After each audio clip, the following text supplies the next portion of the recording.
Hola criaturillas de la creación, el día de hoy vamos a hablar sobre el diseño de la investigación cualitativa. Para poder seleccionar un diseño de investigación, en primer lugar debemos saber que este es un conjunto de métodos y técnicas que elige combinar un investigador para que la investigación se lleve a cabo de manera eficiente. Es su guía para tener una metodología específica. Ahora, ¿por qué crear un diseño de investigación? Se utiliza para explicar el tipo de investigación que se lleva a cabo, así como el subtipo de la misma. El diseño cuenta con 3 etapas: recolección, medición y análisis de los datos. Según la problemática principal, se determina el diseño. Las variables, herramientas, su uso y análisis de datos se deciden en el diseño. Existen elementos imprescindibles para la elaboración de un estudio de investigación, y estos son los siguientes: la declaración del propósito del diseño, las técnicas para implementar a la recolección de datos, el método aplicado para el análisis, el tipo de metodología, las objeciones para la investigación, los entornos para el estudio, la cronología y medición del análisis. Las principales características consisten en neutralidad, es decir, que los resultados que se muestran deben de comprender las diversas opiniones y conclusiones.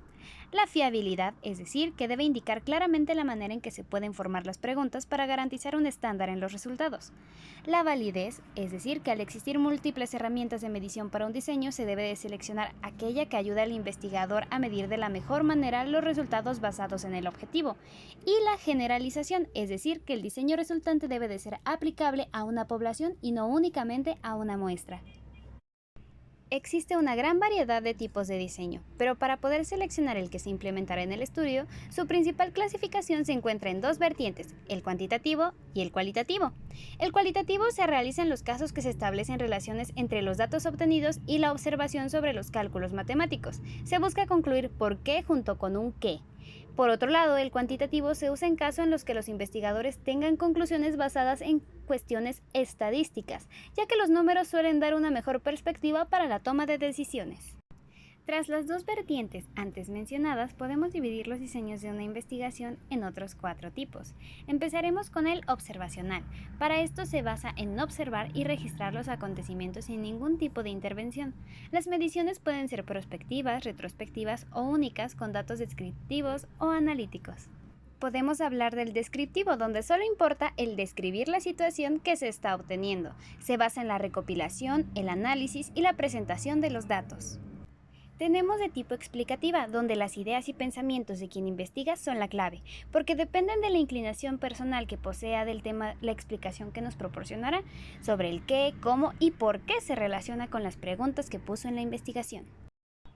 En el caso de la predictiva, el propósito es anticipar situaciones futuras con ayuda de la exploración, descripción, comparación, análisis y finalmente una explicación de los hechos. Si hablamos de los tipos de investigación cualitativa, sabemos que son técnicas que se emplean para obtener una visión general del comportamiento de las personas en un tema específico. Se usa para comprender o explicar el comportamiento, las motivaciones y las características de un grupo. Estas generan ideas y suposiciones que ayudan a entender la percepción de los problemas y definir o identificar opciones de solución. En este método no se rechazan los datos matemáticos, pero se enfoca en observar el entorno natural para obtener información compleja de cuantificar. Actualmente tenemos varios tipos de investigación cualitativa. Mayormente se utilizan: la investigación etnográfica se puede diferenciar principalmente por los periodos de tiempo que se requieren para tratarse de una investigación de campo. En esta, el investigador debe incluirse o mimetizarse con el ambiente por algún tiempo para poder obtener información y muestras apegadas a la realidad. Estos estudios se llevan a cabo en comunidades lejanas y remotas, donde se busca poner solución a algún tipo de necesidad previamente identificada. Esta ha sido concebida como aquella ciencia encargada de estudiar, describir y clasificar los pueblos o culturas existentes. La investigación hermenéutica es de naturaleza multimetódica, naturalista e interpretativa, indagando en las situaciones naturales en un contexto social, de modo que interprete los fenómenos en términos de los significados que las personas pueden otorgarles.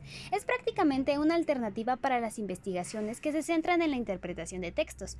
Este mismo implica que el investigador se desplace en diversas partes de un texto para lograr comprenderlos y captar el verdadero sentido de estos por medio de la verificación. Sobre la investigación fenomenológica, sabemos que lo que conocemos como fenomenología es una filosofía y método de investigación para que se comprendan las experiencias que vive el ser humano en el mundo. Busca conocer los significados que los individuos pueden otorgar a su experiencia, de modo que lo importante de esto es aprender sobre el proceso de interpretación por el cual las personas definen su mundo y actúan en consecuencia. Este tipo de investigación intenta ver las cosas desde el punto de vista que le dan las personas con ayuda de la descripción, comprensión e interpretación, donde encontramos la etapa previa en la que se clasifican los presupuestos, en la descriptiva se dice lo que se refleja, en la estructural tenemos el estudio y análisis, finalmente en la discusión se ve el resultado de este análisis. La investigación-acción está conformada por las 4 fases: planificar, actuar, observar y reflexionar. Según Lewin, está basada en que pueda llevar gradualmente hacia la independencia, la igualdad y la cooperación, siendo por años un método que cambia según las aportaciones de diferentes contextos ideológicos y geográficos. Según Chemis en 1988, es una búsqueda autorreflexiva que se lleva a cabo por los investigadores en situaciones sociales y educativas, para poder comprender estas y las situaciones en que se llevan a cabo. La investigación sistemática, también conocida como revisión documental, se emplea para profundizar sobre temas específicos por medio de la investigación de contenidos evaluados por expertos. En este tipo, el investigador se dirige a diversos motores de búsqueda donde selecciona palabras claves que se relacionan con el tema.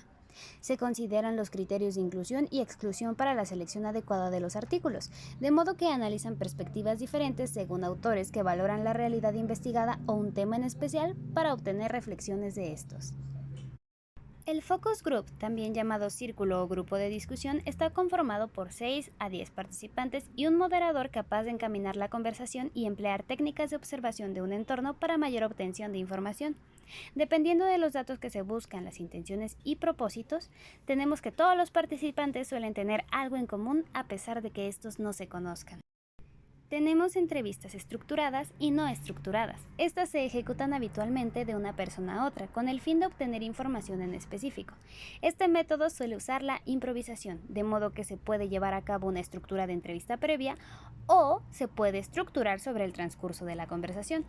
Aunque no existan verdades absolutas, en una entrevista mixta se encarga de combinar la personalización de la estructura desarrollada previamente con los espacios para la improvisación.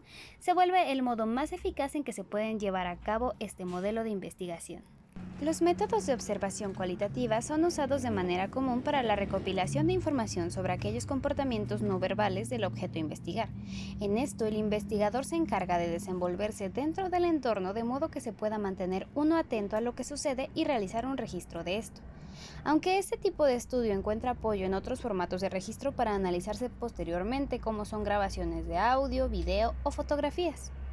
Finalmente, el análisis de redes sociales es de los más modernos, que se encarga de analizar los comportamientos digitales en sus entornos naturales para compra o desenvolvimiento, de modo que el responsable de la investigación se encuentre atento a marcas y público para analizar e interpretar en un futuro a fondo las necesidades y oportunidades a reforzar.